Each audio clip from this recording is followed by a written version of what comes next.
na ako ngayon sa Makati para magsundo sa aking asawa.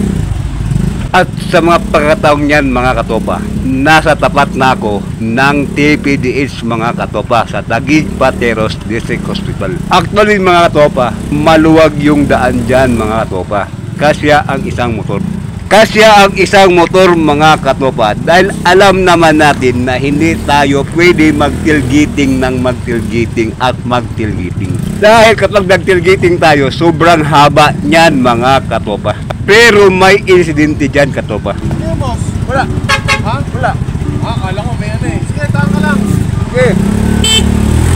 Although kasya ang isang motor mga katopa, ang problema sa van na yun mga topa ay kinabi niya palabas hanggang sa ang salamin niya nasagi ko.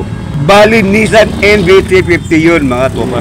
Pero dahil nasagi ko ang kanyang side mirror mga topa, hinintay ko siyang magsalita. At dahil yun ang bungad niya mga topa, walang problema dun, dumiretso na ako. Bali ang moral lesson nito mga topa, mag-ingat kayo palagi sa inyong pagmamaniho. Left and right side mirror gagamitin nyo. At kapag nangyari sa inyo ang ganun mga topa, huwag kayong basta-basta magsalita na lang. Dahil unang-una mga topa, mali niya yun at mali ko rin yun. Mali niya dahil nilabas niya ang kanyang NV350 sa linya. At ako naman ay dire-diretso sa aking pagtakbo. So yun na mga topa, maraming salamat sa inyong lahat at ingat kayo palagi. God bless, always ride safe.